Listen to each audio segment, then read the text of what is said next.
Alright, hey guys, welcome back to another video, and today we have a video on workshops, and it's pretty much an overview and a tutorial, and this is made as of 1.5.3.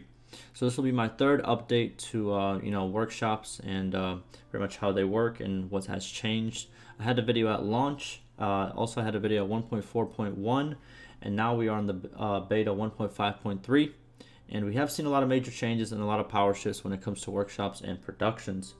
So before I do start the video, I have a script like always. Everything that I say, all the links that are stated, it's going to be on the screen right now and also going to be down below in the description so you guys can read it later, check it out for reference later on and stuff like that. Alrighty, so when I first made my first video on workshops, the wood workshop was broken and would give you sometimes up to 90,000 daily denars. This was at launch.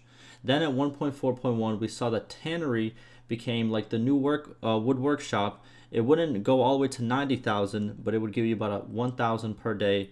And also the smithy was not far behind in those in terms of profit. Now with several more changes to production and other economy changes, we see that another workshop made it to the top. I will let you guys know what that workshop is later in this video. So first we're going to go over the changes that we have gotten over the patches. Then we're going to go over how to get a workshop and maintain the workshops you do have. Then we will end it off pretty much talking about what is the best workshop for the current patch of 1.5.3. And this may or may not be patched when you do see the video. Also, perk and skill wise, I will not be going over perks and skills in this video as they are ever changing. Once they are fixed and once they are completely fixed and they're going to remain that way for a longer duration, then I will include them in the next iteration of my workshop, I guess, update videos, right? So let's start with lists of changes that came to workshops. First, I'm going to show you the changes we got previous to 1.4.1, which was included in my last update video. So you can pause and read these changes, but we will be going over the changes that we received as of 1.4.1 in this video. So all the ones beforehand, we did go over in another video. So I am going to link that other video down below as well if you do want to go check that out. But all the stuff you see on the screen right now, those are as of or like before 1.4.1. Now let's move on. So here are the changes as of 1.4.1 to the current beta patch, right? So there's always a lot of minor changes, a lot of bug fixes that, yes, they can impact workshops. We're going to go over the main ones that, what's it called? They're very significant and important to how workshops work. So first one we have is they adjusted some village productions. This happened in 1.4.3, and since village productions are directly linked to how workshops work, therefore changing some productions will make some workshops in the town more, what would you call it, more viable and more profitable. Next we have is item prices differentiate more among settlements, so merchant players and caravans can make much better profits. So this was as of 1.4.3 as well. And what this means is there's pretty much better caravans, which equal a better economy, which equal better workshops, since they are connected in ways, right? Then the last update we have is further adjustments to some to more village productions, and this was in 1.5.0. Now, those are all the significant changes. Now let's talk about how can you buy a workshop and quick facts about them, right? So to buy a workshop, you can do this at any town. All you have to do is walk to the shop and talk to a shop worker. They're going to be labeled as shop worker, and workshops usually cost around 12,000 to 18,000 based on how successful the town is, based on their prosperity. And then once you buy the shop, you can change the production for free, or you can change it later for 2,000 in the clan other tab. You can also sell your workshop in that same tab. And some quick little things is you can hold left alt while in the town to show where the workshop is. And I suggest you also go during the day, because if you choose to walk around at night, workers might not be there. And this is pretty much going to save you a trip of, just walking. And then we have the number of workshops that you can own is equal to your clan tier plus 1. So if your clan tier, let's say, is 4, for example, you can have 5 workshops. And that's pretty much how it goes. And let's pretty much go buy a workshop and show you guys firsthand experience, right? We're gonna go right here to this town, click in it. I always suggest to not use this, don't use this option because you're gonna spawn in front of the town. talk to one of these guys, and then you'll spawn in the center of the town, which is a lot quicker. Now once you're in the town, say hello, leave this guy. Now like I said before, hold left alt and you can see exactly where everything is. As we can see, there's an olive press over here that we are going to purchase. Now like I said, go during the day, because as you can see, there's a lot of shop workers and people you can't talk to. And as you can see, there's sometimes in some workshops there is only one shop worker, but most of the time there should be a lot, and you can talk to any of them. And what's it called, if there's multiple, it's not like they're going to give you a better price. It's all the same price. So you go, I'd like to buy this workshop. They tell you the price. You say yes if you want to. There it is, and then you can change it. Let's change it to, let's say, a silversmith. Yes, and boom, you purchased it. And now we can leave. And if we go to our clan tab, our other tab, as you can see, we just purchased the silversmith right over here. And what's it called? And right over here, like I said before, you can change the production for 2,000 denars, and you can sell it for whatever it's selling for, right? Alrighty, now let's move on to finding the best workshop locations. So first, we're going to start off with the basics on how workshops work. I'm going to put up two lists right now, and they're going to stay up, and I'm going to explain them in just a second. But I'm going to try to break all this down really quick. So here's how workshops work. So they take raw materials made in nearby villages, and they make a finished product out of said materials. More materials equals more products that can be made to sell at the town.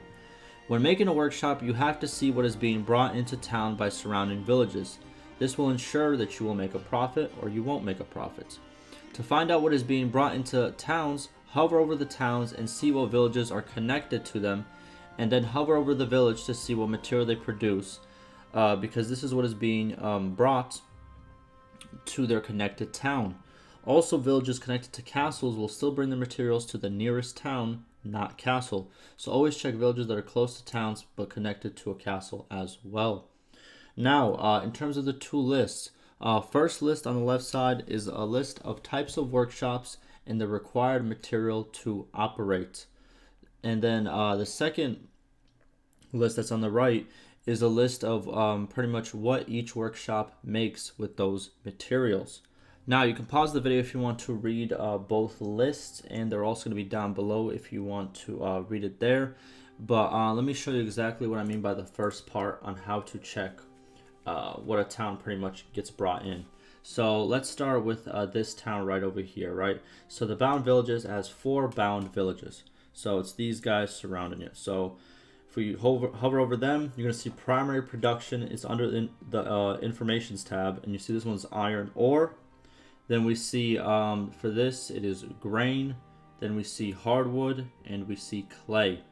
Now when choosing a workshop for this location, it will be kind of hard because it has there's no, let's say there's no 2 villages making grain, because if there's 2 villages making grain or 3 villages making grain, you should definitely make a brewery in this town because it takes grain and it can make a lot of a lot of beer out of said grain.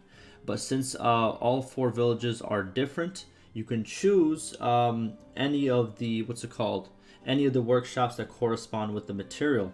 As in, if we go over here, we have iron ore. So the best thing to build with this would be a smithy, which requires iron ore and hardwood, and you actually do have both over here. So you have hardwood and you have iron ore. So a smithy would be a good choice in in this town. Now, while supply of materials is important, so is the demand for these materials. This one is a bit harder to track and find out exactly, but here's a summary. So the higher prosperity a town has, the better demand and also prices that it will have, so better profits for you in the long run. Also, towns that have huge amount of traffic is very good. Ones where caravans and lords visit often and buy/trade. And then lastly, you can wait at a town and see what villagers bring in and what caravans buy to get a better look of what is popular at a town and if the town has a lot of traffic. Okay, so I'm going to show you exactly what I mean by this. Let's go on the screen right over here. And pretty much how do we check if this village is popular, right? Not village, if this town is popular. So we could do is we could stand outside of it.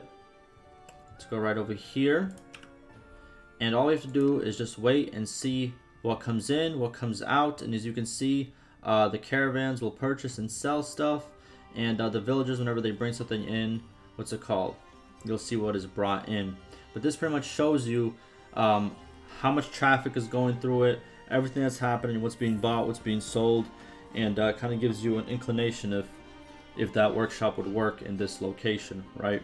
Now, also a quick tip to increase traffic is to decrease danger. So what I mean by this is to get rid of bandit hideouts, take more enemy fiefs around the town your workshop is in.